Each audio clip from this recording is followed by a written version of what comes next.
Right, there we go. Hi everyone, it's Graham. So, we're back in the piece of crap. I mean, the Mercedes Sprinter. And I'll show you what I've been doing today. Completely wasting my time. I'll just skip ahead and say I've been wasting my time. I'll explain in a second. Right. So, well, I'm partially wasting my time. I've moved the battery from over there. As you can see, there's all the old loads.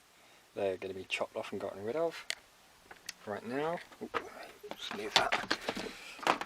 The battery's there, that's just there now, fuse box and charge controller temporarily. One thing I have done, which is why this is so messy, these are now 6mm MC4s. They're not the crappy little cheap 4mm ones. These will take a 300 watt panel. Not that I've got one yet, but they are, they leave room for expansion. Oh, actually that's something to show you. Let's just get that. Battery, 13.8 volts. It goes all the way up to 14.4 now. So I was right in my suspicions that the engine battery was draining my leisure battery. It was, unfortunately. So yeah, that's a lesson learned. Anyway, so what I've been doing today is I've been trying to chase out these cables. Or cable slots, whatever you want to call them. So basically the plan was the cable would come up here, all the way up, along, and then along here, and it would go all the way to the front. But I ran into a couple of issues like this. Let's show you where we are. About halfway down, sort of where would be the middle if you're on the medium wheelbase one. Cannot get through this, all this. It's solid in there. It's a solid piece of steel right the way down there and down there. Cannot get through, cannot get under it. Ooh, you can't see that, cannot get under it. Tried going over it. That was a disaster. So, yeah, and I've show you that. I've ripped out where this old cable was. You can see it right down there. So yeah, that's what I've been up to. Managed to get most of the flip you around. Managed to get most of the inside work done before the rain. Outside work done before the rain started, which was lucky. Yeah, so I'm done now. I'm done trying to be professional. It's a Sprinter. It's never going to be professional. They are pieces of shit. You cannot convert them. They just are a nightmare. You can't do it the way you're supposed to and hide the cables behind the wall, because you just can't. You'll see, hopefully I'll have a bit of GoPro footage where I got the camera into, in fact I'll show you that, into a little ledge that's in here. Let's see if you can see it, sort of in there. You won't be able to see it on this camera. Nope, can't get the camera in. But there's a little ledge right here, and so I can't get my conduit in through this hole and round, and even if I could, as I said, where is it? There. I cannot get through that. So, yeah. I think I will be adopting B and Theo's idea about running the cables on the outside, and I'll have to find some sort of conduit to hide them in and try and make it look as best as I can. It's just not going to happen. I've ripped all. In fact, I'll show you. I ripped all this off, all this vapor barrier. As you can see, it's taken some of my what's it called, Celotex silvery stuff off when I've ripped the tape off. Unfortunately, it's done a lot of damage.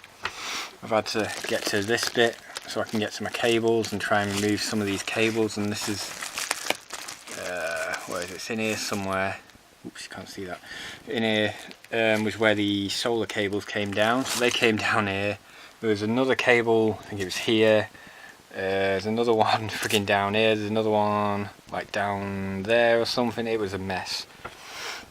So right now all these cables, all these cables, apart from maybe this one that goes to the sliding door light, the one that's in the little footwell down, where are you? Down there, that runs that way. Apart from that one, I'm just going to cut all this crap off and just get rid of it and just leave it in the walls, leave it buried as my little cock up, my little secret. And yeah, from now onwards, all of the loads will just go in some conduit, in behind all the cupboards and behind the bed, whatever I build, and it'll be done like that.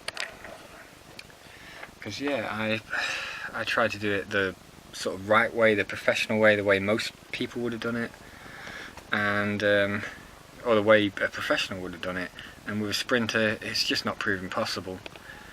So yeah, they're really not an easy van to convert, so I now have to look at my layout as to how I can trunk these in, how I can box them in. If I can show you that, how I can trunk them in along around the wheel arch. I'm thinking I'm going to go around the wheel arch somehow, and then along there. So yeah, a day of wasted work. What will that be?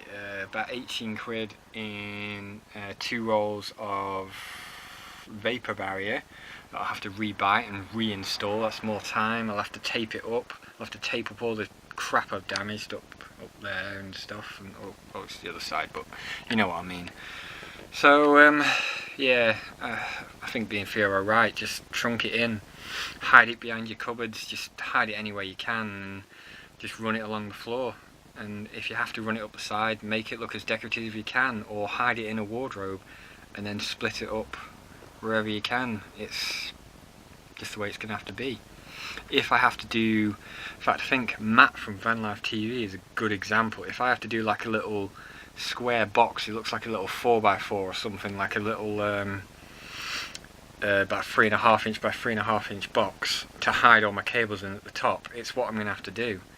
Or if I have to have some very small cabinets at the top, I don't know, I'm going to have to go back to the drawing board and try and redesign something. But yeah, so I'm going to have to spray foam all that in now as well and fix all the mess I've made. But yeah, so that was a waste of time.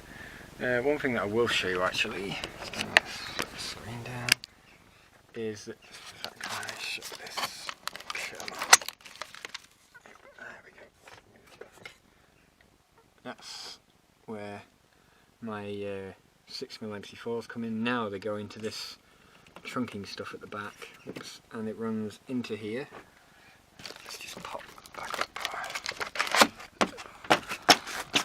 And it runs along, down there, inside the metal. And let's zoom in. You can see them there. Oh, and the other one, the other cable is, where is it there? Is, oops, you can't see. Focus, come on, focus bloody camera. Let's try zooming out. Well, basically all you can see is there's a little bolt right there, and that's just a ground wire. Forget which one it is now. It's probably that one, I think. Yeah, because that one goes to the fuse board, and that one is for the charge controller, which is that one. The charge controller, fuse board, and then grounding. We have load, and we have the solar charge controller positive.